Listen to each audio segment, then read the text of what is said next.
Imagine this. It's a dark August night in 1993, and 13-year-old Harry Potter has just done something catastrophic. He's blown up his Aunt Marge like a human balloon, and now he's running through the streets of Little Whinging with his trunk bouncing behind him, his heart pounding in his chest, and absolute terror coursing through his veins. In the original timeline, Harry stumbles, falls, and in his panic, accidentally summons the night bus with his wand hand. That magical triple-decker purple bus changes everything, delivering him safely to the leaky cauldron where Minister Fudge pardons him and warns him about Sirius Black. But what if that didn't happen? What if Harry never raised his wand? What if the night bus never came? Today we're diving deep into one of the most pivotal moments in the Harry Potter series, a moment that seems small but actually determines the entire trajectory of Harry's third year and beyond. So let's rewind to that moment and explore what would have happened if Harry Potter never called the night bus. Harry is standing in that dark street, his trunk beside him, Hedwig's cage in his hand, and he's completely alone. He's just performed uncontrolled magic on a member of his family, something he knows is absolutely forbidden. He's terrified that he'll be expelled from Hogwarts, that the Ministry will snap his wand, that his entire magical life is over before it really began. In the original story, the night bus appears almost immediately, but without that convenient rescue, Harry has to make a decision. Does he go back to the Dursleys? Absolutely not. Vernon would probably call the police, and even if he didn't, the humiliation and rage from what happened to Marge would make that house more unbearable than ever. So Harry does the only thing he can think of. He starts walking, but where does he go? Harry is a 13-year-old wizard in the Muggle world with almost no knowledge of how to survive on the streets. He has his trunk, which is heavy and conspicuous, his owl, which is hooting and drawing attention, and a pocket full of galleons that are completely useless in the Muggle world. He's wearing his Hogwarts uniform under his jacket because he'd been packing for school. He looks strange, out of place, and vulnerable. As he walks through the dark streets, Harry's mind is racing. He's thinking about Sirius Black, the mass murderer who escaped from Azkaban, though at this point he doesn't know that Black is supposedly after him specifically. He's thinking about his wand, wondering if Ministry officials are already on their way to snap it. He's thinking about Ron and Hermione, wishing desperately that he could contact them somehow. The night is getting colder, and Harry realizes he needs to find shelter. He can't afford a hotel, not with wizard money and no identification. He considers trying to break into his Gringotts vault somehow, but he's in Surrey, miles from London, and he has no idea how to get there without the night bus or the Dursleys' car. So Harry does what thousands of runaway kids do every year. He finds a quiet spot, an alley behind some shops, and he settles in for the night, using his trunk as a makeshift seat and his robes as a blanket. Hedwig hoots softly, sensing his distress, and Harry whispers to her that everything will be okay, even though he doesn't believe it himself. But here's where things get interesting. Harry isn't just any runaway kid. He's Harry Potter, the boy who lived, and he's being hunted, not by one person, but by several, each with their own motivations and methods. The Ministry of Magic has been tracking underage magic, and they definitely detected what Harry did to Aunt Marge. In the original timeline, they were lenient because they were more concerned about protecting Harry from Sirius Black than punishing him for inflating a Muggle. But without the night bus delivering Harry directly to Ministry-controlled territory, they don't know where he is.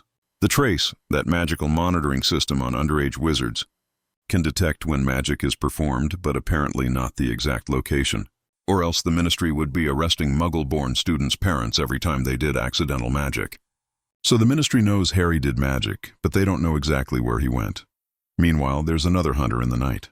Sirius Black has escaped from Azkaban with one single-minded purpose: to get to Harry Potter. In the original timeline, Sirius was making his way toward Hogwarts, assuming that's where Harry would be safest and most accessible. But news travels in the wizarding world, and the Ministry's panic about Harry Potter performing illegal magic and then disappearing would absolutely make the news. Imagine the headlines in the Daily Prophet: "Boy who lived vanishes after illegal magic incident," or "Harry Potter missing.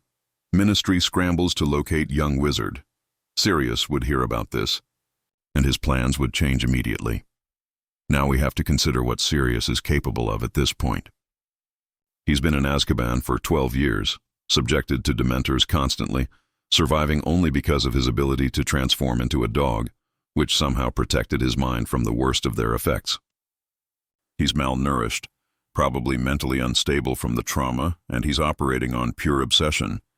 But he's also a talented wizard from one of the most powerful pure-blood families, and he knows Harry's history intimately. He knows about the Dursleys. He knows they live in Little Whinging, Surrey. In the original timeline, he got the Dursleys' address from a photo in a newspaper article, and there's no reason that wouldn't happen in this timeline too. So Sirius, in his dog form, would head to Privet Drive. Let's think about the timing here.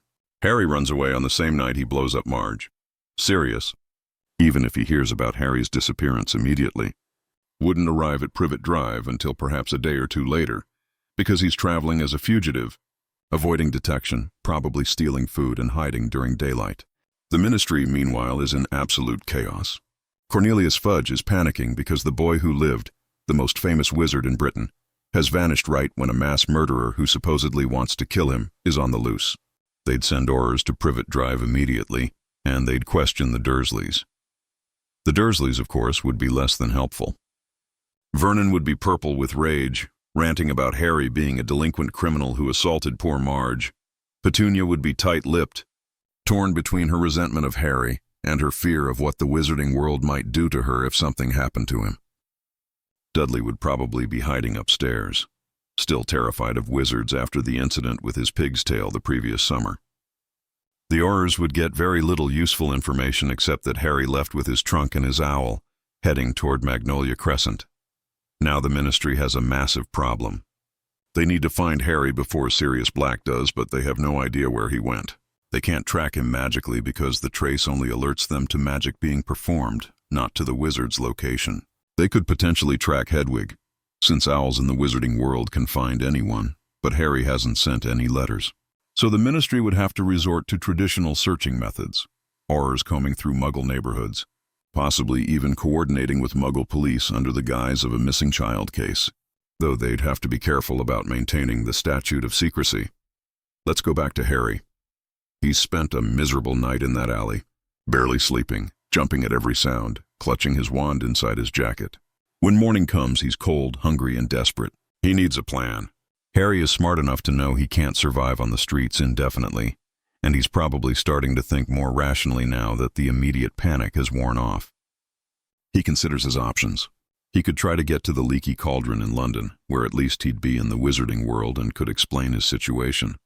He could try to contact Ron's family, though he doesn't know their address beyond the Borough, Ottery St. Catchpole, Devon, which isn't exactly specific enough for Muggle postal service.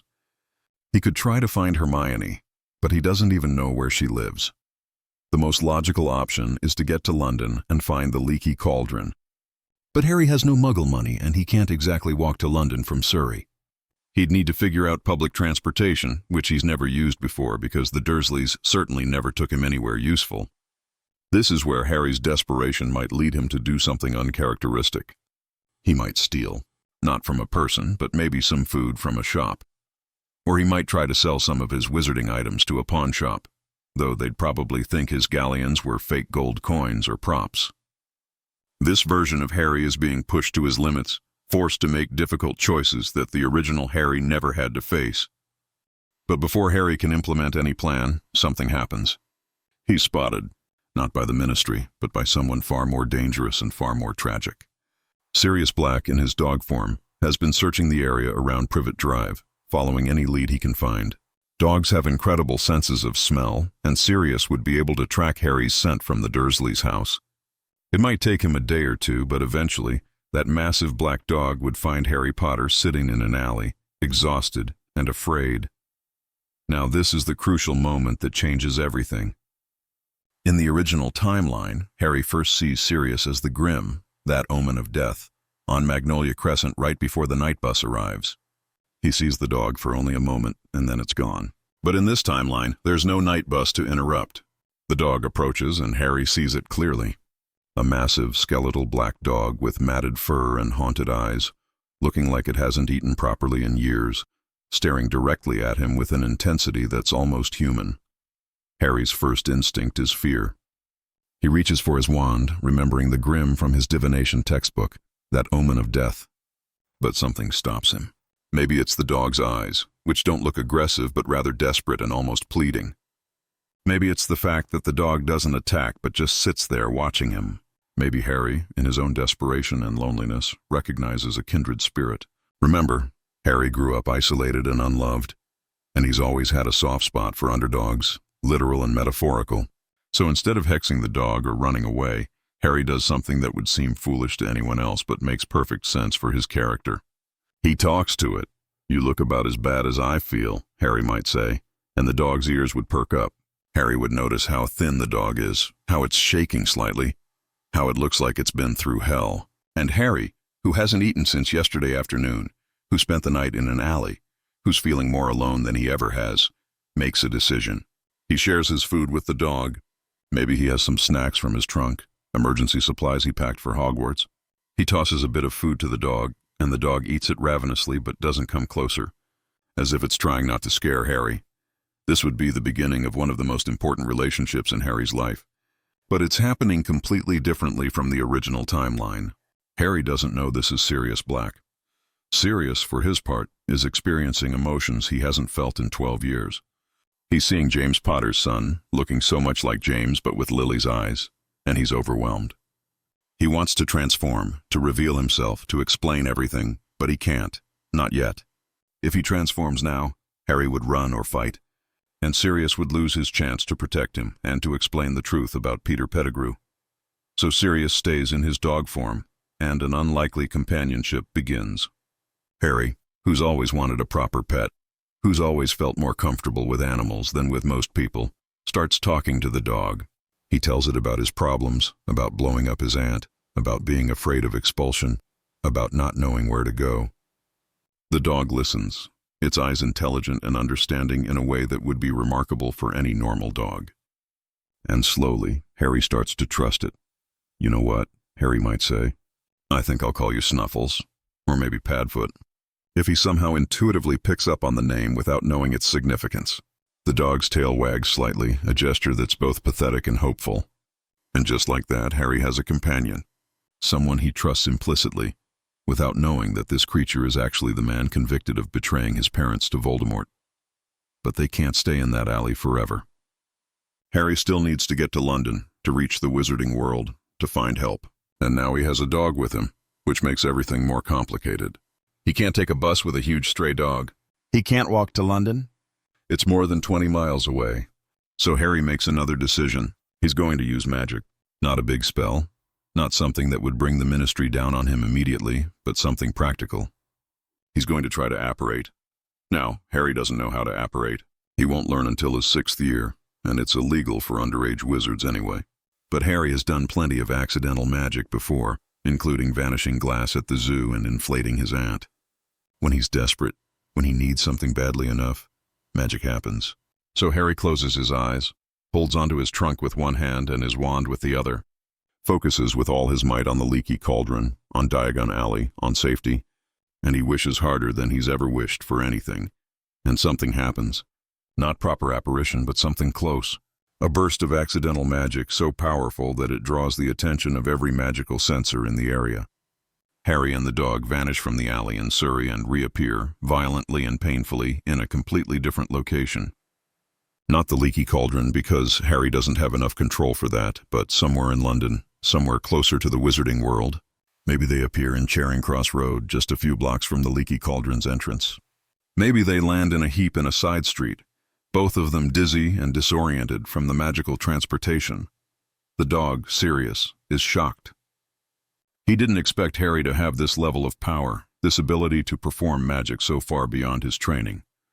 But he's also concerned because that burst of magic would have been detected by the ministry, and now they'll know exactly where Harry is. The Aurors will be coming, and fast. Harry picks himself up, feeling like he's been turned inside out, but he's exhilarated too. He did magic, real magic, powerful magic, and he's in London now. He recognizes some of the landmarks, the muggle shops, the busy streets. He must be close to Diagon Alley. He can feel it somehow, that pull toward the magical world. The dog is standing beside him, looking alert and protective. And Harry feels a surge of gratitude for this strange animal that stayed with him through all of this. "Come on.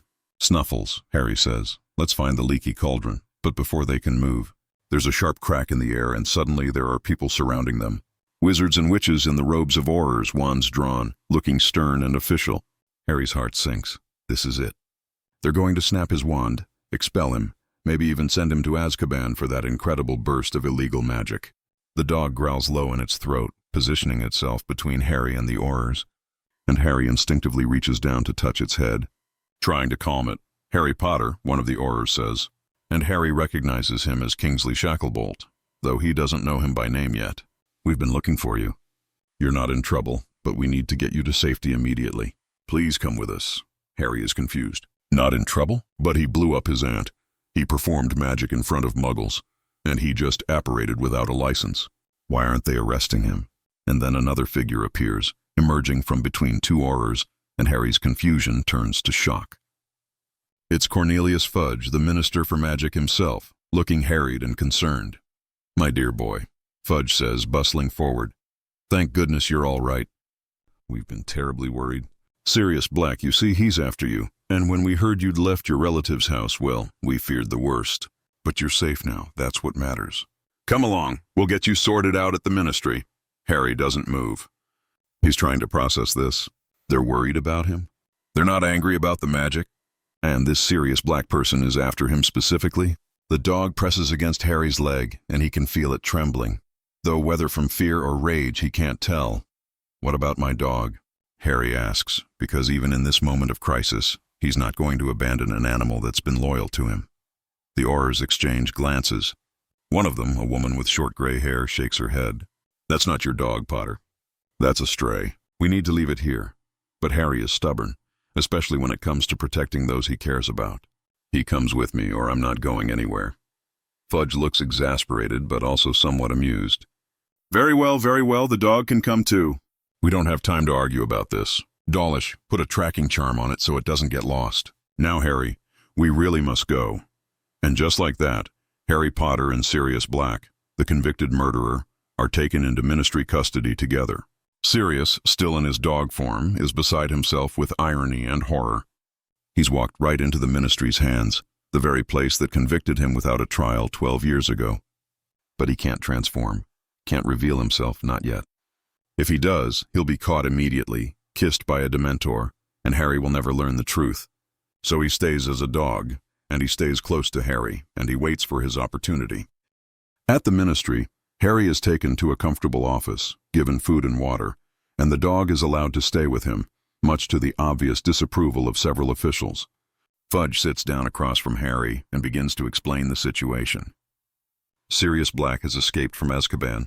He's a dangerous criminal who betrayed Harry's parents to Voldemort, and the ministry has reason to believe he's coming after Harry to finish what Voldemort started. Harry listens to all of this in numb shock. Someone betrayed his parents. This man, Sirius Black, was their friend, and he sold them out. And now he's escaped from prison to kill Harry. It's too much to process. The dog whines softly, and Harry reaches down to pet it, finding comfort in its presence. As for your aunt, Fudge continues, we've taken care of that. Modified her memory, deflated her, the whole thing. No harm done. And regarding your use of magic, well, given the circumstances, we're willing to overlook it. You were under duress after all, and we're more concerned with keeping you safe than punishing you for breaking a few rules. This is almost exactly what happened in the original timeline, but the path here was so different. Harry didn't arrive comfortably on the night bus. He suffered through a night on the streets, he bonded with a stray dog, and he performed accidental magic far beyond his years. And now, sitting in the ministry with Fudge explaining everything, Harry is different from his original timeline counterpart. He's harder, more aware of how vulnerable he really is, and more determined to take control of his own life. I want to go to Diagon Alley, Harry says firmly. I need to get my school things, and I'll stay at the Leaky Cauldron until term starts. And my dog comes with me, Fudge agrees readily, relieved that Harry isn't more traumatized or difficult. Arrangements are made. Harry is given a room at the Leaky Cauldron, with strict instructions not to leave the premises without an escort. The dog is allowed to stay with him, and Tom, the innkeeper, is informed that Harry Potter is not to be troubled by well-meaning witches and wizards wanting autographs or stories. But here's where things get really interesting. In the original timeline, Harry spent 3 weeks at the Leaky Cauldron alone, exploring Diagon Alley, doing his homework, and generally having a wonderful time with complete freedom. In this timeline, he has Sirius with him, in dog form, constantly by his side. And Sirius is going crazy with the need to communicate, to explain, to reveal the truth.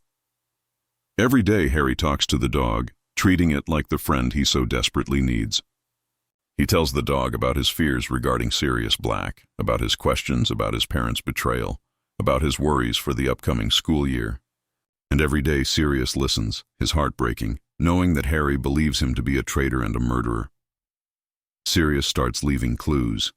He's clever, even in his semi-starved, psychologically damaged state.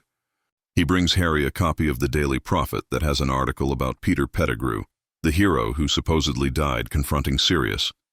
He nudges Harry's Marauder's map, which Harry received last year, bringing it to Harry's attention again and again. He behaves in ways that are clearly not dog-like, responding to complex commands, understanding everything Harry says, and even trying to communicate through gestures and expressions. Harry is bright, and he starts to notice. "You're not a normal dog, are you?"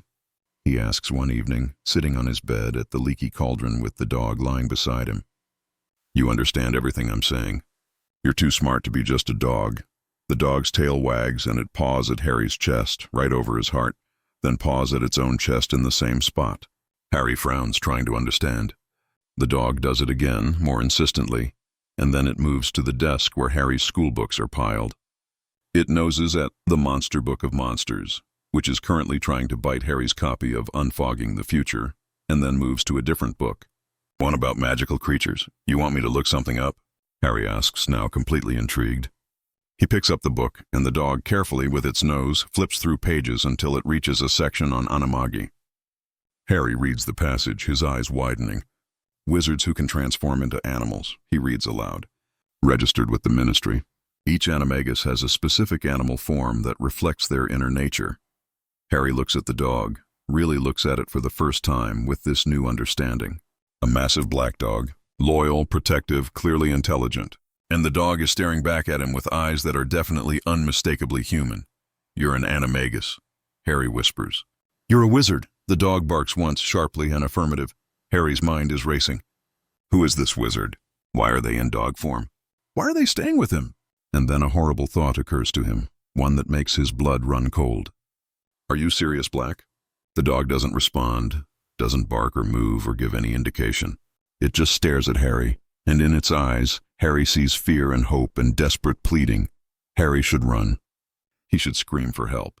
This is the man who betrayed his parents, who's supposedly trying to kill him.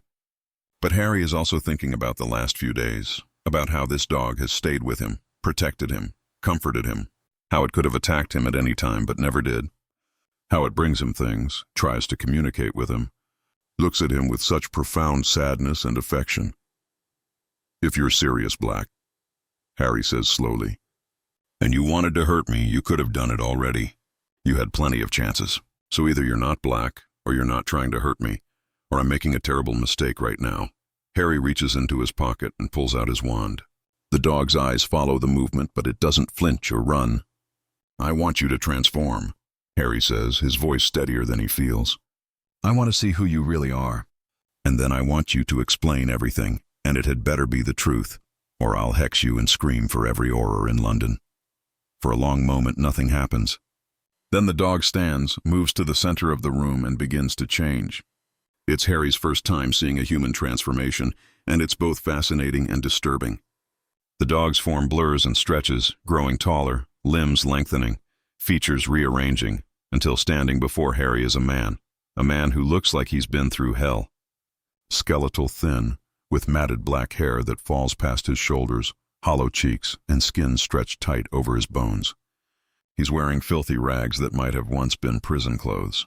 But his eyes, those same eyes that Harry saw in the dog, are gray and intense and filled with a desperate hope that makes Harry's heart ache. "Hello, Harry," Sirius Black says, and his voice is raspy from disuse, shaking with emotion. "I'm your godfather, and I didn't betray your parents. It was Peter Pettigrew, and I can prove it." This is the moment where everything changes. In the original timeline, Harry doesn't learn the truth about Sirius until the climactic confrontation in the Shrieking Shack, nearly at the end of his 3rd year. By then, Sirius has spent months hunting Peter, has nearly been kissed by Dementors, and Harry has spent the entire year believing his godfather is trying to kill him. But in this timeline, the truth comes out early, in a quiet room at the Leaky Cauldron, just Harry and Sirius and the weight of 12 years of injustice. Harry doesn't lower his wand. "Prove it," he says, because he's learned not to trust too easily. Because people have lied to him his entire life. And because if this man really is Sirius Black, convicted murderer, then Harry needs to be very, very careful. Sirius nods as if he expected nothing less. "Your father's nickname was Prongs. Mine was Padfoot. We were part of a group called the Marauders. The others were Remus Lupin, who you'll meet this year as your defense against the dark arts teacher, and Peter Pettigrew, who everyone thinks is dead but is actually alive and hiding." Harry's grip on his wand doesn't waver. "That's not proof. You could have learned those names anywhere. You have your mother's eyes," Sirius continues, and now his voice breaks slightly. "Lily's eyes. James used to say that all the time. He'd look at you in your crib and say, 'He's got Lily's eyes.' Padfoot. And I'd tell him that you'd probably have his talent for Quidditch. And we'd argue about whether you'd be a seeker or a chaser. And we made plans for your future, Harry. We were going to teach you everything, protect you from everything, and I failed you. I failed your parents, and I failed you. But I swear on my magic and my life that I never betrayed them." There are tears running down Sirius's face now, and Harry can feel his own eyes burning. This man knew his parents, not from stories or photographs, but really knew them, was their friend, was part of Harry's life before Voldemort destroyed everything. But that still doesn't prove his innocence. "If you didn't betray them," Harry asks, "then why did everyone think you did? Why were you in Azkaban?" And so Sirius tells the story. He tells Harry about being the Potter's secret keeper, about switching at the last minute to Peter Pettigrew because everyone would expect Sirius to be the secret keeper, about how that decision led to James and Lily's deaths. He tells Harry about confronting Peter, about Peter shouting accusations for everyone to hear before blowing up the street and escaping in his animagus form, a rat, leaving Sirius to take the blame. He tells Harry about Azkaban, about Dementors, about spending 12 years in hell for a crime he didn't commit, surviving only by transforming into a dog because the Dementors affected animals less strongly. Peter Pettigrew, Harry says slowly. "A rat animagus?" "Yes," Sirius confirms. "He's likely hiding as a pet rat, probably with a wizarding family where he can keep tabs on what's happening in our world. He's a coward, Harry, he always was. But he's also cunning, and he's been hiding for 12 years successfully." Harry's mind is working furiously. A rat, a pet rat, a rat that's been with a wizarding family for years. And suddenly, with a jolt of horror that makes him feel sick, he remembers. "Scabbers," he whispers. Sirius's head snaps up. "What?" "Ron's rat. Scabbers. Ron's had him for years. Said he used to belong to his brother Percy. Ron's always saying how useless he is, how he's missing a toe, how he's been acting strange lately. Especially after they got back from Egypt where their picture was in the Daily Prophet." Sirius has gone even paler, which Harry wouldn't have thought possible. A rat missing a toe. Peter cut off his finger before he blew up that street, left it behind as evidence that he was dead. "Harry, if Ron Weasley's rat is Peter Pettigrew, then Peter has been at Hogwarts with you, has been near you, for the last 2 years. The implications are staggering. If Peter is Scabbers, then he's been listening to Ron, Harry, and Hermione discuss everything. Their plans, their classes, their conversations. He's been in Gryffindor Tower, sleeping in the boys' dormitory. He's been waiting, watching, and now with Sirius escaped and hunting him, Peter must be terrified. We have to tell someone," Harry says. "The Ministry, Dumbledore. Someone who can verify this and clear your name." But Sirius shakes his head. "It's not that simple. I was never given a trial, Harry. The Ministry just threw me in Azkaban based on the evidence at the scene. If I turn myself in now, they'll kiss me with a Dementor before I can say a word in my defense. We need proof. We need Peter, alive, forced to testify or confess. Then we catch him," Harry says with a determination that reminds Sirius so much of James it hurts. "Ron's going to be at Hogwarts in a few weeks. We can get Scabbers then, force him to transform, and make him tell the truth. It's a plan, but it's dangerous and complicated. Sirius can't just walk into Hogwarts. He's still a wanted fugitive, and the Ministry will be increasing security at the school specifically to keep him out. They'll need help, allies who can be trusted with the truth." "Remus," Sirius says suddenly. Remus Lupin. He's starting as the defense teacher this year. He'll help us once we convince him. We haven't spoken in 12 years. He probably believes I'm guilty too. But if we can get him to listen, to really listen, he'll understand. So they start planning. Harry will go to Hogwarts as normal. Sirius will stay hidden, probably in the Forbidden Forest in his dog form, where he can stay close to Harry without being detected. When the time is right, they'll approach Professor Lupin, convince him of the truth, and together they'll confront Peter Pettigrew. But there's still the question of what to do right now. Harry is supposed to stay at the Leaky Cauldron for another 2 weeks before school starts. Sirius is supposed to be a hunted fugitive. They can't just act like everything is normal. I should go, Sirius says reluctantly. The longer I stay here in human form, the greater the risk that someone will discover me. I'll transform back into a dog, and I'll stay with you as your pet. No one will question it. Tom already knows you have a stray dog. I'll just be Snuffles, the loyal mutt, until we get to Hogwarts. And that's exactly what happens.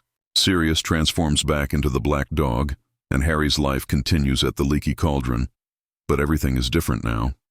He's not alone anymore. He has his godfather, even if no one else knows it.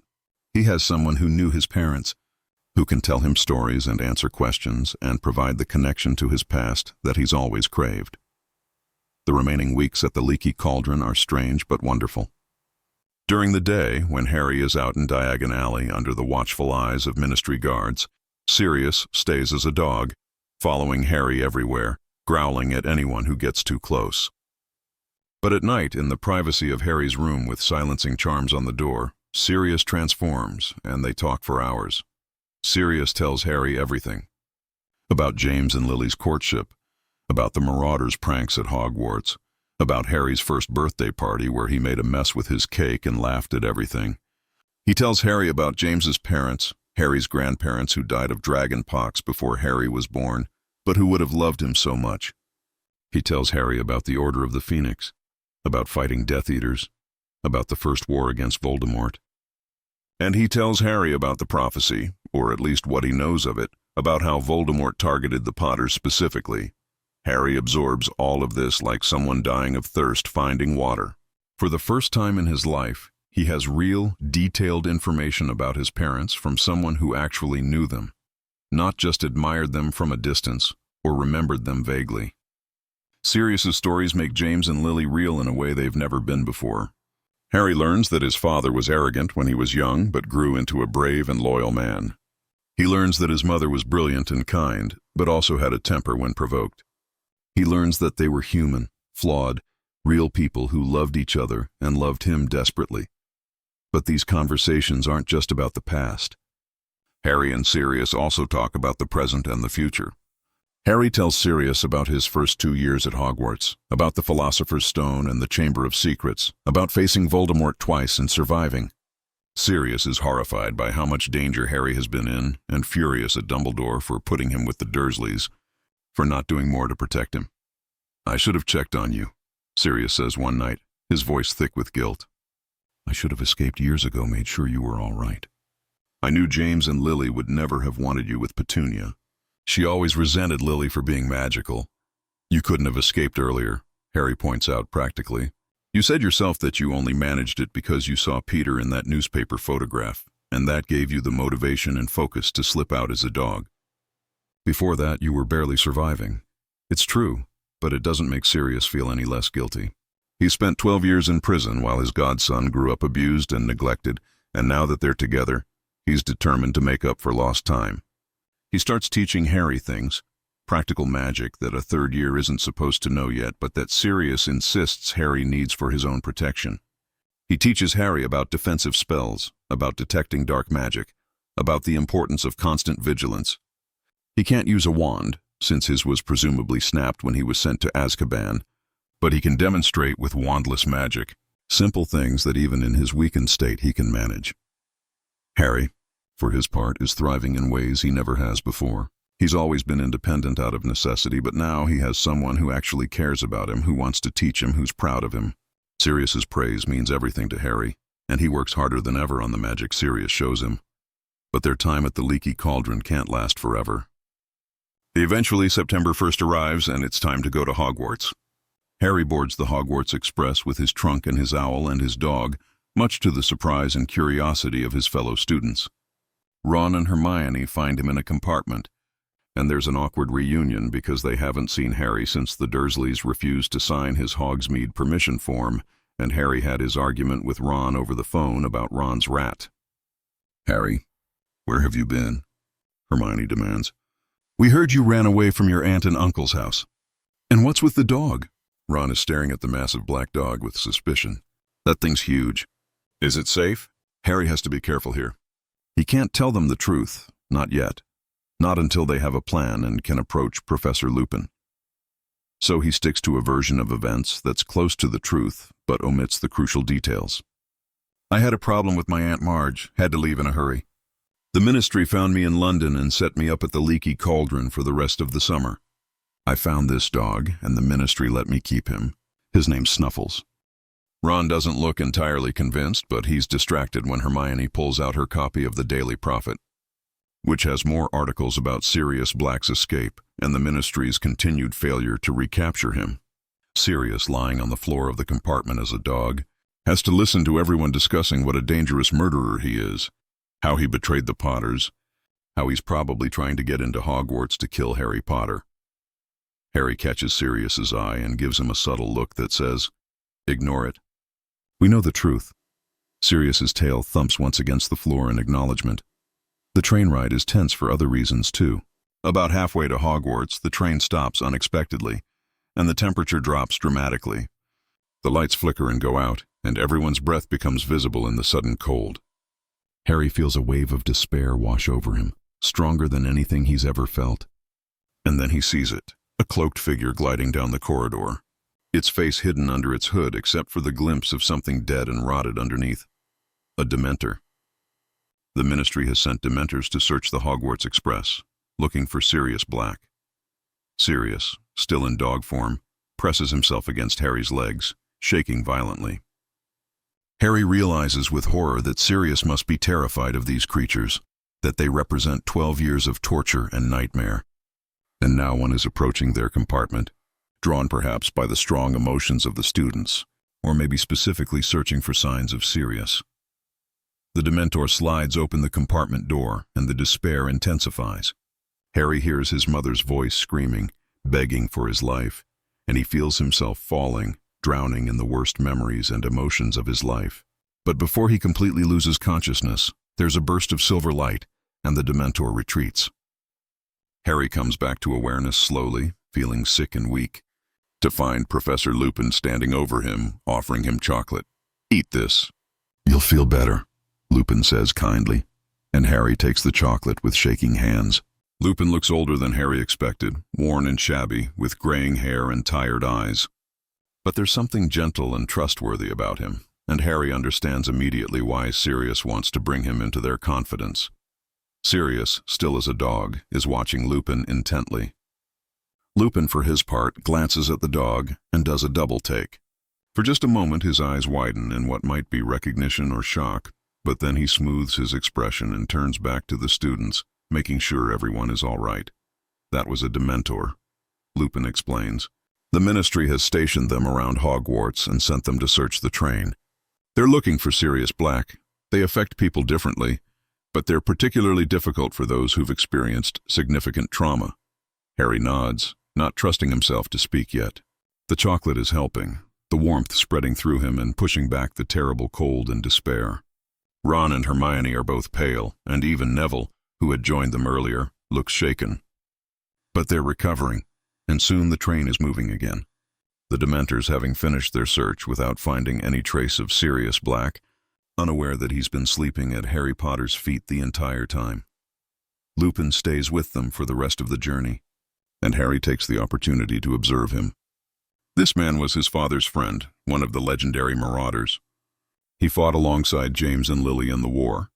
He knew Sirius before Azkaban, before everything went wrong. Harry desperately wants to talk to him, to ask him 1,000 questions, but he can't. Not yet. Not with Ron and Hermione and Neville present. When they arrive at Hogwarts, there's another complication. McGonagall stops Harry as he's entering the castle with Sirius's dog at his heels. "Potter, what is that animal?" You know pets are limited to owls, cats, and toads at Hogwarts. He's my dog, Professor, Harry says quickly.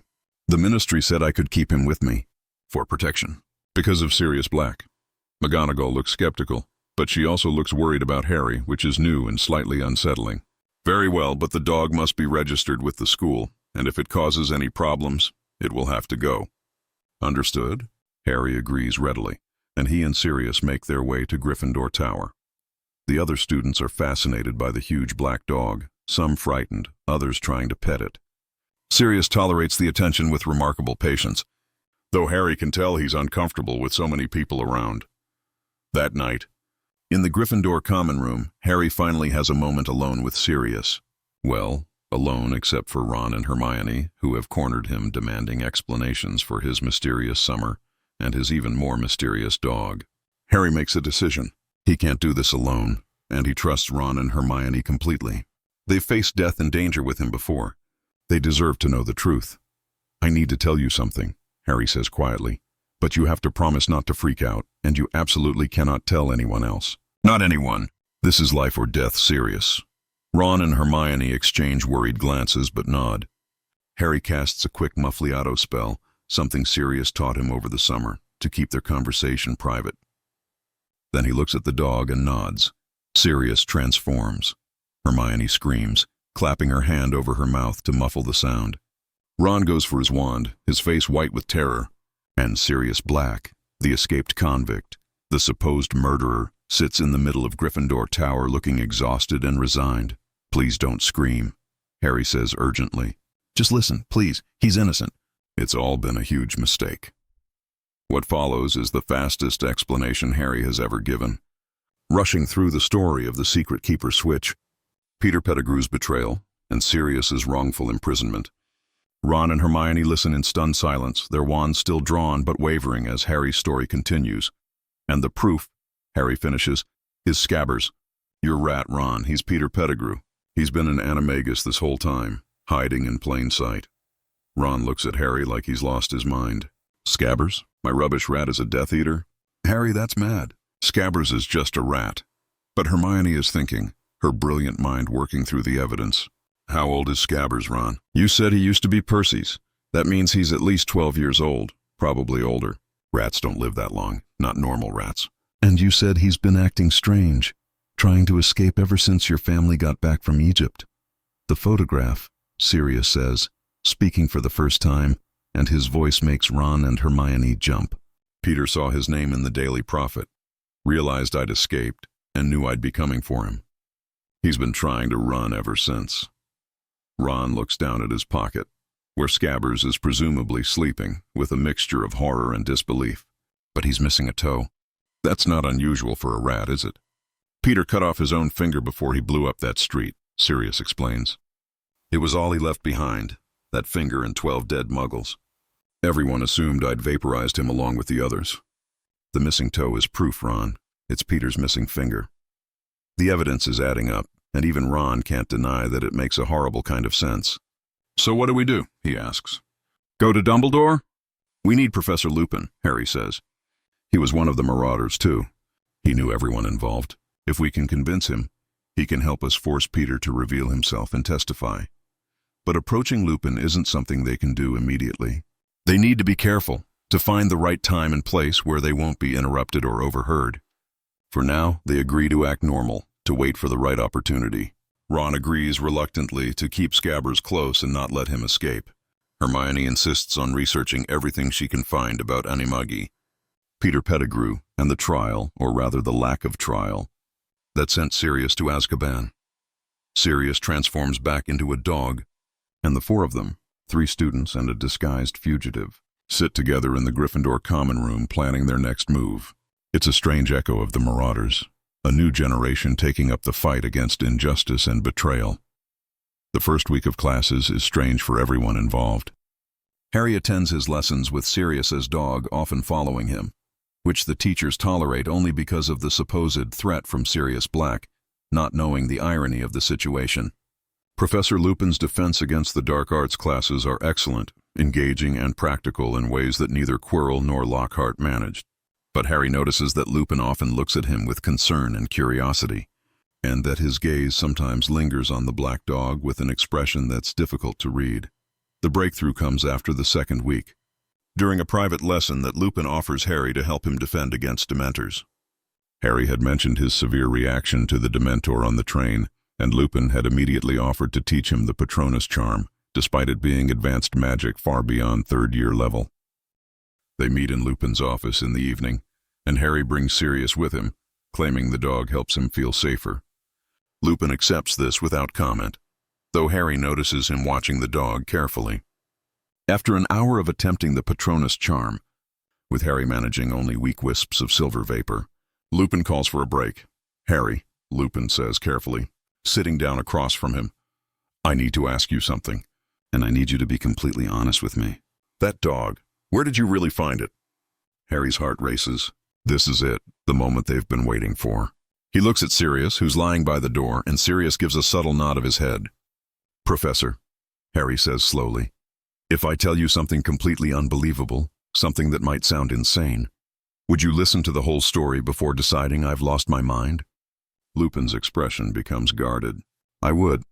But Harry, if this is about something dangerous—" "It is," Harry interrupts. "Dangerous and important and complicated. Professor, that dog is Sirius Black." Lupin goes completely still.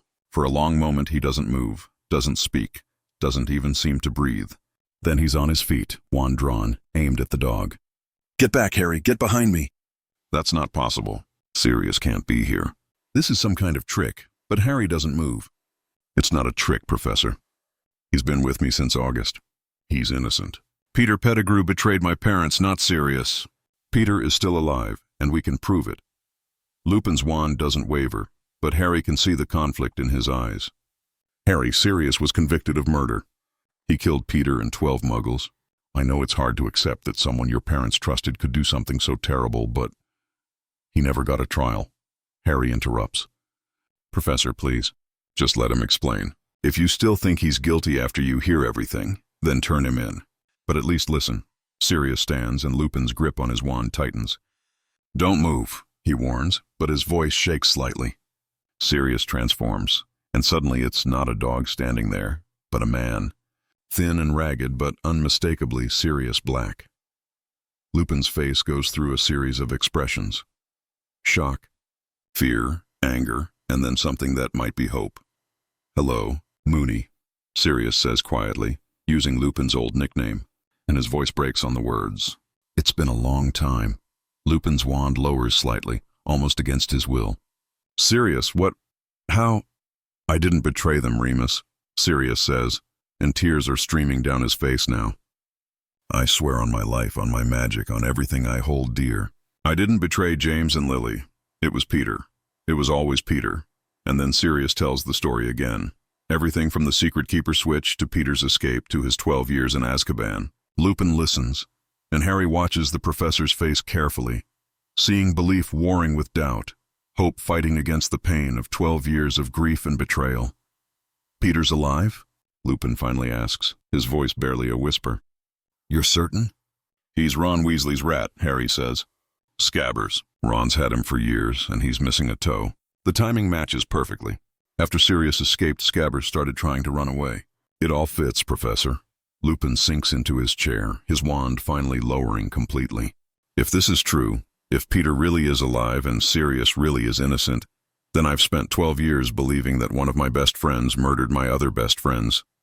I've spent 12 years mourning Peter as a hero and hating Sirius as a traitor.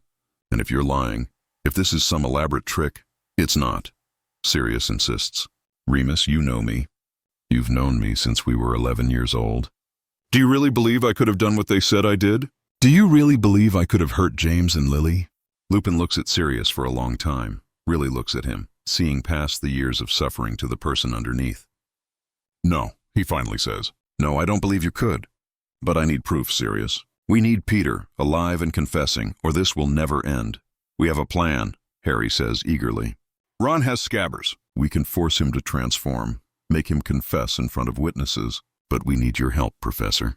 We need an adult who can make sure this is done properly, legally, so that Sirius gets a fair trial this time." Lupin nods slowly, his mind clearly racing through the possibilities and complications. We'd need multiple witnesses, including ministry officials. We'd need Veritaserum to verify Peter's confession, and we'd need to keep Sirius hidden until we have everything in place, because if the ministry catches him before we have proof, they'll kiss him without asking questions. They spend the next hour planning. The three of them plus Sirius working out every detail.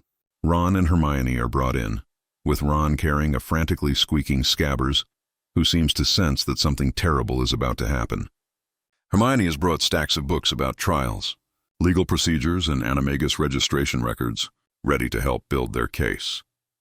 According to this, Hermione says, flipping through a legal text, Sirius Black never received a trial because he was caught at the scene with multiple witnesses, and his wand had recently cast a blasting curse. The evidence seemed so overwhelming that the ministry skipped directly to sentencing, but that was illegal even then. Every wizard has the right to a trial, even if they're caught red-handed. The ministry was in chaos after Voldemort's fall, Lupin explains.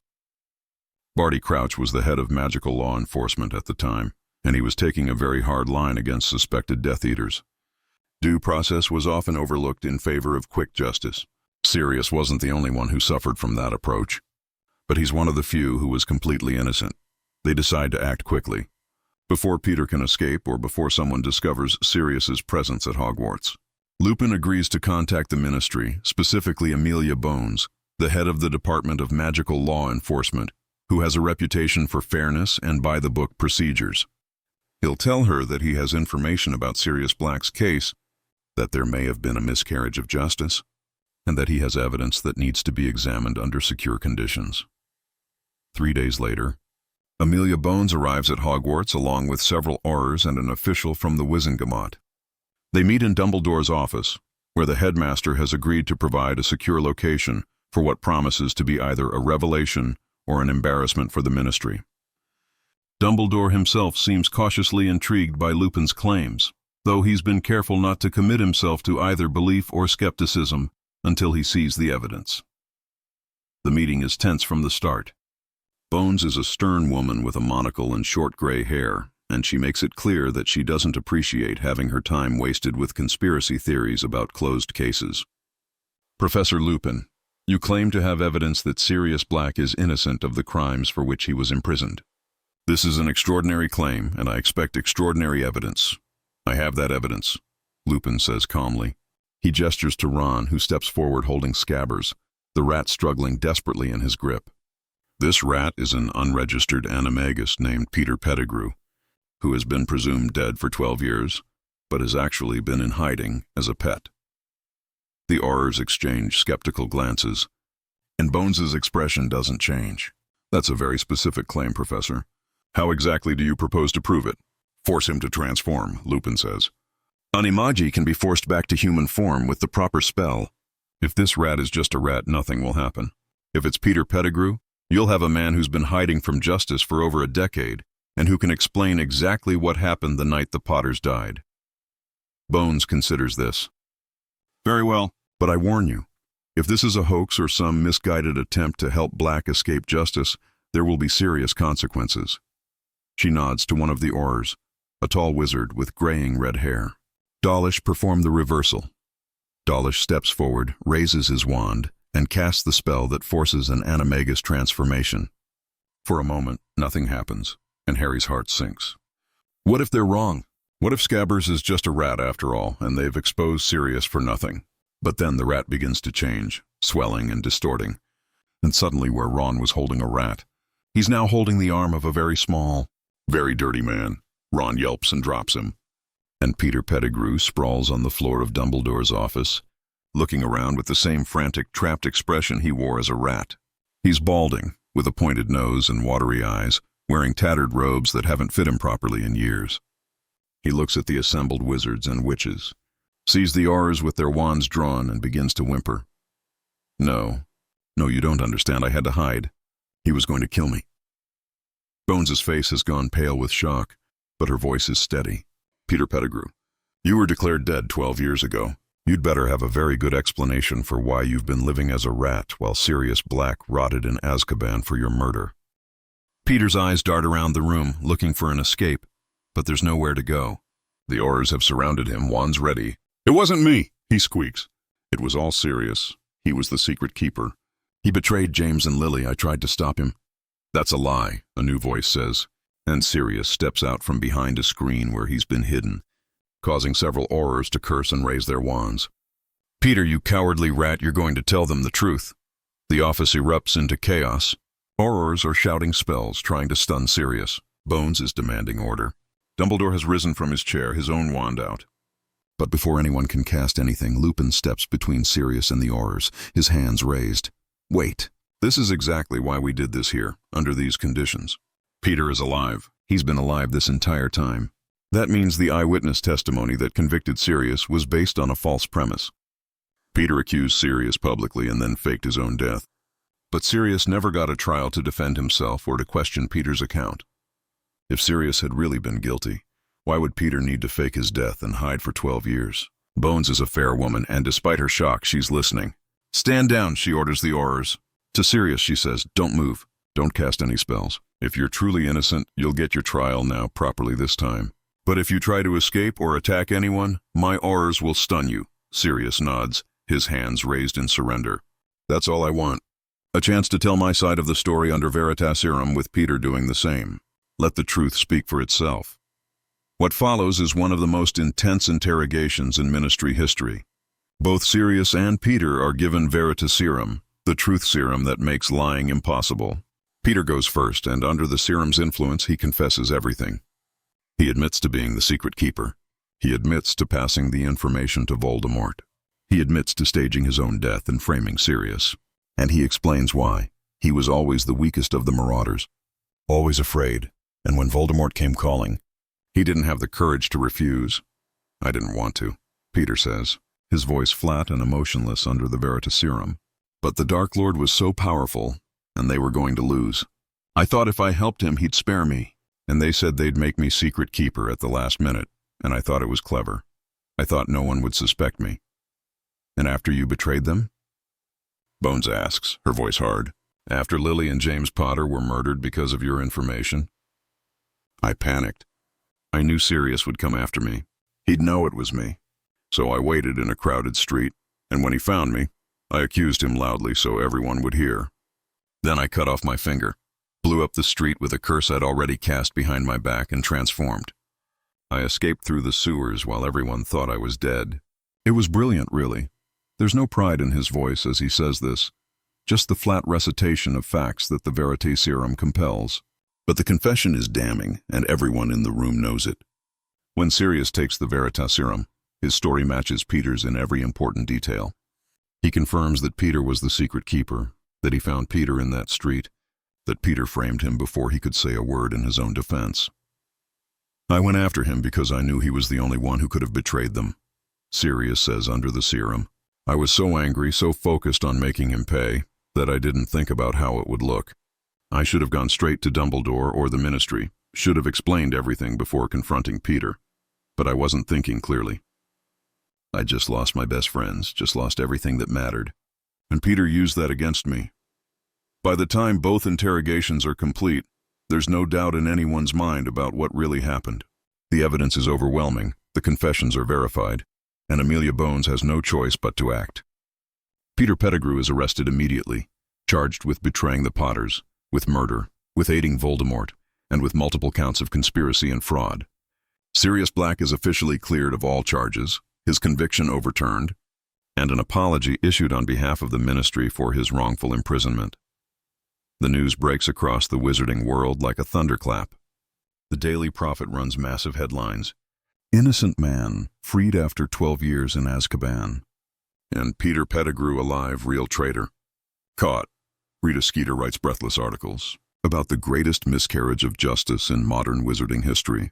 The Ministry comes under intense criticism for their handling of the case, for skipping Sirius's trial, for their failure to investigate properly.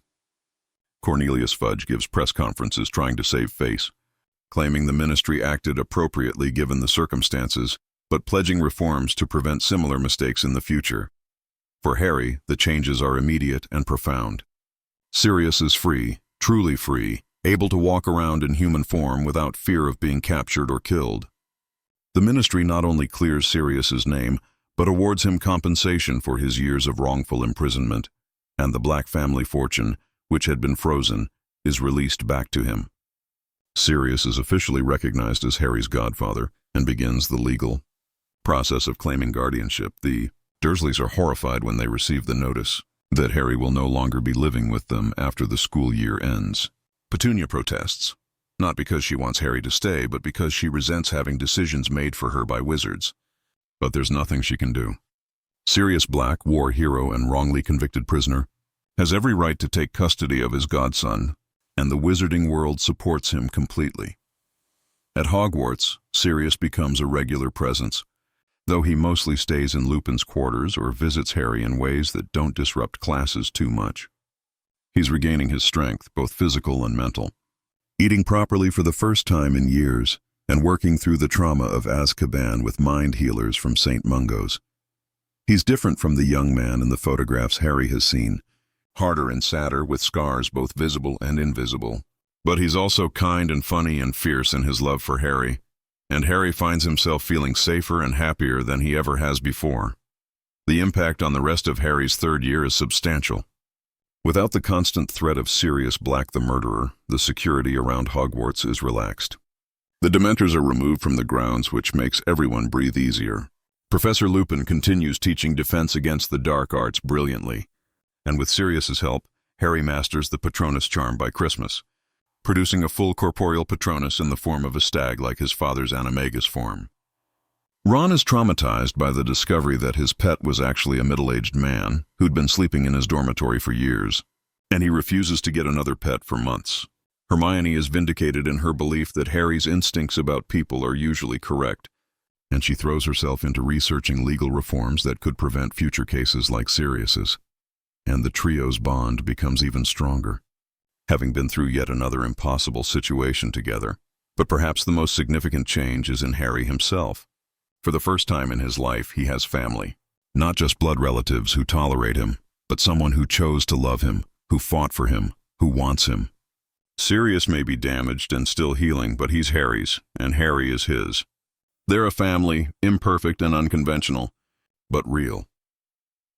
Over the Christmas holiday, which Harry spends with Sirius in a house they rent together, actually together for the first time without hiding or fear, Sirius gives Harry a gift. It's a photograph, one of the few possessions Sirius managed to keep from before Azkaban. It shows James and Lily at their wedding, with Sirius as best man standing beside them. They're all young and happy and alive, waving at the camera, and Harry can barely look at it without crying. "Your parents were the best people I ever knew," Sirius tells him, "and they loved you more than anything in the world. I failed them when I suggested Peter as secret keeper. I'll spend the rest of my life making sure I don't fail you." Harry hugs him then, this broken man who's trying so hard to put himself back together, and he tells Sirius what he's never been able to tell anyone before. "I'm glad I have you. You're the only real family I've ever had." The rest of the school year proceeds without the drama and danger that characterized the original timeline. There's no time-turner adventure, no flight on Buckbeak to rescue Sirius from the Dementor's kiss. Instead, Harry has a relatively normal third year, focusing on his studies, playing Quidditch, and spending time with his friends and his godfather. He still deals with typical teenage problems like his ongoing feud with Snape, who treats Sirius's exoneration as a personal insult and seems angrier than ever. But these are manageable problems, the kind of normal difficulties that Harry has always wanted. Professor Lupin finishes the year as defense against the dark arts teacher, though his resignation at the end of term still happens when Snape maliciously reveals his werewolf status to the school. But the circumstances are different. Sirius immediately offers Lupin a place to stay, pointing out that the Black family fortune can certainly support two people, and that he owes Remus for believing in him and helping to clear his name. Lupin accepts, reluctantly at first, but gradually warming to the idea of having his old friend back in his life. The summer before Harry's fourth year is transformative. Instead of returning to the Dursleys, Harry moves in with Sirius and Lupin at Grimmauld Place, the Black family home that Sirius inherited. The house is dark and full of remnants of the Blacks' pure-blood mania, but Sirius and Harry work together to clean it out, removing cursed objects and replacing dark artifacts with photographs and warm furnishings. It becomes a home, a real home, and Harry experiences what it's like to live in a place where he's wanted and loved. Sirius teaches Harry advanced magic, things that fourth years aren't supposed to know but that Sirius insists are necessary for Harry's protection. He teaches him about dark creatures, about defensive strategies, about the importance of constant vigilance. Lupin adds his own lessons, more theoretical but no less valuable, about the nature of dark magic and how to defend against it without succumbing to it. Together, they give Harry an education that goes far beyond what Hogwarts provides, but perhaps more importantly, they give Harry stories.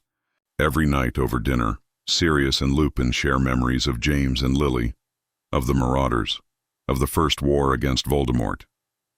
Harry learns about his father's pranks, some funny and some cruel, and how he grew out of his arrogance to become a truly good man. He learns about his mother's brilliance, her fierce loyalty to her friends, and her equally fierce temper when confronted with injustice. He learns about the world his parents lived in and fought for, and he understands, finally, where he came from. The impact on the Triwizard Tournament, when it comes in Harry's fourth year, is significant. In the original timeline, Harry faced the tournament alone, with only his friends for support and with most of the school believing he'd somehow cheated his way into the competition. But in this timeline, Harry has Sirius and Lupin, both of whom are experienced wizards and former Order members who know how dangerous the tournament is. When Harry's name comes out of the Goblet of Fire, Sirius is furious. He immediately recognizes it as a plot, a way to get Harry into a dangerous situation without his consent. He demands an investigation, calls in favors from the ministry contacts he's cultivated since his exoneration, and refuses to let Harry compete without proper support and preparation.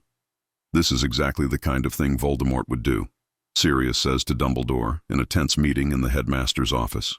Find a way to put Harry in danger under circumstances where he's isolated and vulnerable.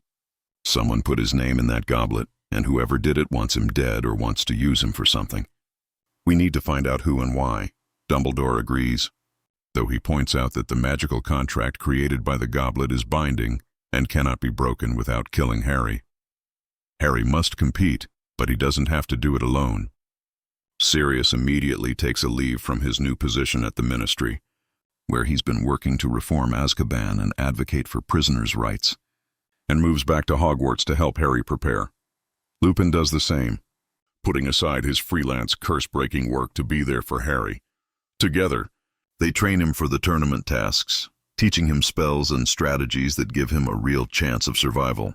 They help him with the dragon task, teaching him the conjunctivitis curse and how to distract and outmaneuver a creature much larger and more dangerous than himself. They help him prepare for the underwater task, working with him on the bubblehead charm and teaching him to stay calm under pressure. But more importantly, they investigate. Sirius, with his pure-blood connections and his newfound status as a wrongly convicted hero, has access to circles he never would have reached before. He starts looking into who might want to harm Harry, who might have the skill to fool the Goblet of Fire, who might be working for Voldemort. Lupin uses his connections in the werewolf community and among dark creature specialists to gather information about Death Eater, activity and rumors of Voldemort's return. They discover Barty Crouch Jr. much earlier than in the original timeline. It happens during the Yule Ball, when Sirius notices that the new defense against the dark arts teacher, Mad-Eye Moody, doesn't quite match his memories of the real Moody from the First War. Small things are off. The way he moves, the specific phrases he uses, his reactions to certain names and events. Sirius has spent years studying people's tells and inconsistencies. First as a marauder pulling pranks and later in Azkaban, where reading the guards' moods could mean the difference between survival and punishment. Sirius shares his suspicions with Lupin and Dumbledore, and together they hatch a plan. They wait until after the second task, when fake Moody has had more opportunities to reveal himself, and then they confront him with Veritaserum. The discovery that Barty Crouch Jr. has been impersonating Moody for months has been the one guiding Harry through the tournament toward whatever trap awaits him, sends shockwaves through the school. More importantly, it confirms what Sirius has been saying all along. Voldemort is back, or at least trying to come back, and he's specifically targeting Harry.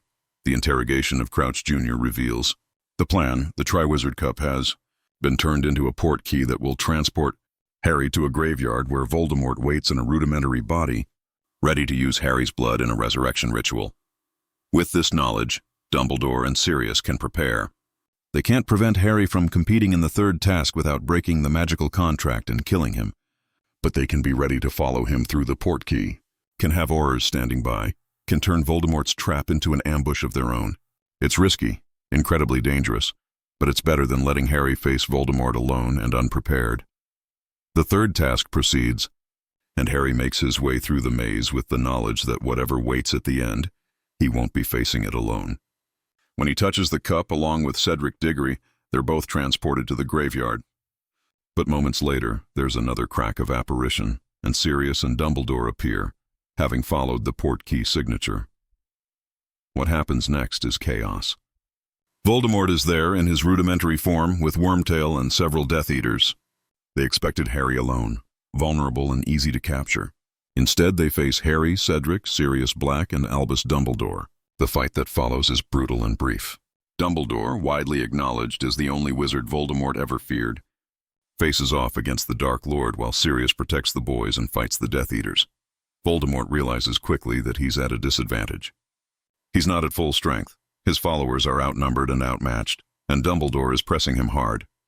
Rather than risk destruction, Voldemort makes a tactical retreat, disapparating along with Wormtail and the surviving Death Eaters. But they leave behind evidence. Bodies of Death Eaters who didn't escape fast enough, the cauldron with the incomplete resurrection potion, and most importantly, witnesses who can testify that Voldemort has indeed returned. This time, when Dumbledore warns the Ministry that Voldemort is back, he has proof. He has Harry's testimony, Cedric's testimony, Sirius's testimony, and physical evidence from the graveyard. Cornelius Fudge, who in the original timeline refused to believe Voldemort had returned, cannot dismiss this evidence. The Ministry is forced to acknowledge the truth and begin preparing for war. The impact of this changes everything about Harry's 5th year and beyond. Without the Ministry's denial and their smear campaign against Harry and Dumbledore, the Order of the Phoenix can operate openly. The Death Eaters captured at the graveyard are interrogated under Veritaserum, revealing more information about Voldemort's supporters and plans. The wizarding world, while terrified, is at least prepared for what's coming. Harry's 5th year at Hogwarts is difficult in different ways than the original timeline. There's no Dolores Umbridge torturing students and denying the truth about Voldemort. Instead, there's increased security, more intensive defense against the dark arts training, and an atmosphere of tension as everyone waits for Voldemort to make his next move. Sirius, no longer a hunted fugitive forced to hide at Grimmauld Place, is free to be actively involved in the Order's operations and in Harry's life. This freedom is what saves Sirius's life when Voldemort attempts to lure Harry to the Department of Mysteries. In the original timeline, Sirius was trapped at Grimmauld Place, desperate to help but unable to be there for Harry in any meaningful way. When Harry needed him most, Sirius rushed in recklessly and died for it. But in this timeline, Sirius has been training with the Order, has been working on his dueling skills and his tactical thinking. He's healed more from his Azkaban trauma, has more to live for, and is more careful about protecting not just Harry, but himself, knowing that Harry needs him alive. When Voldemort plants the vision in Harry's mind of Sirius being tortured in the Department of Mysteries, the plan is different. Harry still sees the vision, still panics and wants to rush to his godfather's rescue. But this time, when Harry tries to verify whether Sirius is really in danger, he's able to contact him through the two-way mirror that Sirius gave him. A gift in this timeline that Harry actually knows how to use. "I'm fine." "Harry," Sirius says through the mirror, his face showing concern. "I'm at Order headquarters with Remus. Where are you?" "Are you safe?" Harry explains about the vision, and Sirius immediately understands what's happening. It's a trap, designed to lure Harry to the Department of Mysteries where Death Eaters are waiting. But knowing it's a trap doesn't mean they can ignore it. Voldemort wouldn't have gone to this much trouble unless there was something in the Department of Mysteries he wants, something he thinks Harry can retrieve for him. Sirius contacts Dumbledore and the Order immediately, and they formulate a plan. They'll spring Voldemort's trap, but on their terms. Order members will be there, ready to fight. Harry will be protected. And most importantly, they'll try to figure out what Voldemort is really after. The battle at the Department of Mysteries still happens. But it's more controlled, with adult Order members fighting alongside the DA students rather than the teenagers being forced to defend themselves alone. The prophecy is still destroyed in the chaos of the fight, but Sirius survives. He's injured, badly enough that he spends weeks in St. Mungo's recovering, but he lives. And Harry, who has already lost so many people, gets to keep his godfather.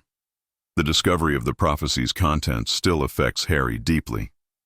Learning that he's destined to either kill or be killed by Voldemort, that his entire life has been shaped by this prophecy, is devastating.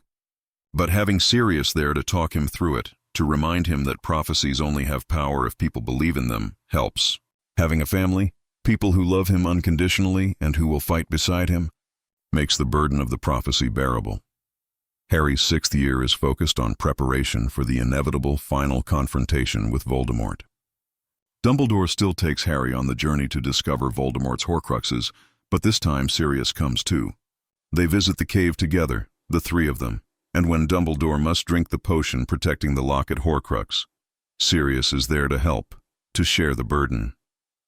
The weakened state that kills Dumbledore in the original timeline is avoided because he's not facing it alone.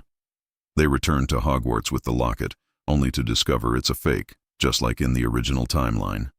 But the note from R.A.B., Regulus Arcturus Black, means something very different when Sirius is there to read it. Regulus was Sirius's younger brother, who joined the Death Eaters and supposedly died shortly after. To learn that Regulus tried to betray Voldemort, that he discovered the secret of the Horcruxes and died trying to destroy one, gives Sirius a new understanding of his brother. He was brave, Sirius says quietly, staring at the note. I always thought he was weak, that he gave in to our parents' pure-blood mania without question. But he stood up to Voldemort in the end. He tried to make things right. Together, Sirius and Harry search Grimmauld Place for the real locket, and they find it in Kreacher's possession. The old house elf who hated Sirius for years breaks down when confronted with the truth about Regulus's fate. Kreacher tells them the whole story, how Regulus commanded him to help steal the Horcrux, how they went to the cave together, how Regulus made Kreacher promise to destroy the locket and then drank the potion himself, sacrificing his life to give Kreacher a chance to escape. Sirius, who has spent years believing his brother was a coward and a bigot, learns that Regulus died a hero. It changes something in him, softens some of the hard edges that Azkaban left behind. He treats Kreacher better after that, with the respect due to someone who protected his brother's final wish. And Kreacher, in turn, becomes loyal to Sirius and Harry, helping them in ways he never would have before. The hunt for the remaining Horcruxes becomes a joint effort. Dumbledore, Sirius, Lupin, and eventually members of the Order work together to locate and destroy the fragments of Voldemort's soul. Harry is involved in every step, but he's not bearing the burden alone. They destroy the ring, the locket, the cup, the diadem, each victory bringing them closer to making Voldemort mortal again. The revelation that Harry himself is a Horcrux comes earlier too, discovered through Dumbledore's careful research, and confirmed by the connection Harry feels to the other Horcruxes. The knowledge that Harry must die for Voldemort to be truly defeated is devastating for everyone, but especially for Sirius, who has only just gotten his godson back and cannot bear the thought of losing him. There has to be another way, Sirius insists, his face pale with anguish. We'll find it. We'll research every dark magic text, every ancient spell. There has to be a way to remove the Horcrux without killing Harry. And because they have time, because Voldemort's return was acknowledged early and they've been preparing for years, they do find another way. It's complex and dangerous, involving ancient magic and a ritual that requires Harry to willingly face death without the death actually taking him. It's similar to what happened in the Forbidden Forest in the original timeline, but more controlled with preparation and support. When the final battle comes, when Voldemort and his Death Eaters attack Hogwarts, the defenders are ready. The Battle of Hogwarts is still brutal, still costs lives, but it's not the desperate last stand it was in the original timeline. The Order is prepared, the students have been trained, and most importantly, Harry has already completed the ritual that destroyed the Horcrux in his scar. He's no longer a Horcrux, no longer tied to Voldemort's life. The duel between Harry and Voldemort is witnessed by hundreds of people, but Harry doesn't face it alone. Sirius is there, dueling Bellatrix Lestrange and finally getting his revenge for all the years she cost him. Lupin is there, fighting alongside his old friend. The Order is there, The DA is there, and even people who once doubted Harry are there fighting for the light. When Harry's Expelliarmus meets Voldemort's killing curse, when the wands connect in Priori Incantatem, the outcome is different. The Elder Wand recognizes Harry as its true master because Harry defeated its previous owner, Dumbledore, in a duel of wills and magic during their Horcrux hunting. The wand refuses to kill its master, and the spell rebounds on Voldemort, destroying him utterly and finally. Tom Riddle, the boy who wanted to live forever, dies not in a desperate gamble but in a calculated final battle, destroyed by the power he never understood. Love, friendship, and the willingness of good people to stand together against evil. The aftermath of the war is long and painful. There are funerals for those who fell, trials for captured Death Eaters, and the slow process of rebuilding a society torn apart by conflict. But there are victories too. Sirius lives to see the end of the war he fought in for most of his adult life. He gets to see Harry graduate from Hogwarts, gets to be there when Harry starts training as an Auror, gets to be the father figure Harry always needed and deserved. Lupin survives too in this timeline. Without the chaos and desperation of the original Battle of Hogwarts, without the need for reckless heroics, he makes it through alive. He and Tonks have their son Teddy, and he gets to be the father he never thought he'd have the chance to be. And Sirius gets to be Teddy's godfather, finally getting the chance to fulfill the role he was meant to have with Harry all those years ago. Harry's life after the war is different too. He still has scars, still has nightmares, still carries the weight of everyone who died in the fight against Voldemort. But he has family. He has Sirius, who teaches him about the Black family magic and history while helping him process his trauma. He has Lupin, who shows him what it means to be a good man despite the difficulties life throws at you. He has the Weasleys, who adopt him as one of their own. He has Hermione, whose brilliant mind never stops working to make the wizarding world better. He marries Ginny, has children, and gives them the childhood he never had, full of love and laughter and security. His oldest son, James Sirius, is named for the two men who shaped Harry's father's life and Harry's own. His middle child, Albus Severus, still carries the names of two complicated men who fought for what they believed in. And his daughter, Lily Luna, represents hope for the future, and Sirius is there for all of it. He's there when Harry becomes an Auror, using his own experiences to help Harry understand the importance of justice tempered with mercy.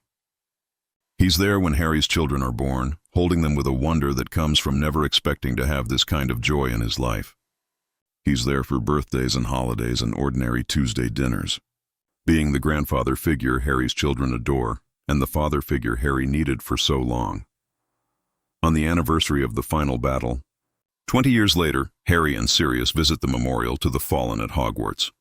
They stand in silence for a long time, remembering those who didn't make it, honoring the sacrifices that were made. Then Harry turns to his godfather, this man who has been the constant in his life for so long, and he says the words he said 1,000 times but which never lose their meaning. Thank you for not giving up. Thank you for finding me. Thank you for being my family. Sirius smiles, and for a moment Harry can see past the gray in his hair, past the lines on his face, to the young man who was best friends with his father. I would have searched forever, Harry, through every dark alley, every street, every corner of the world.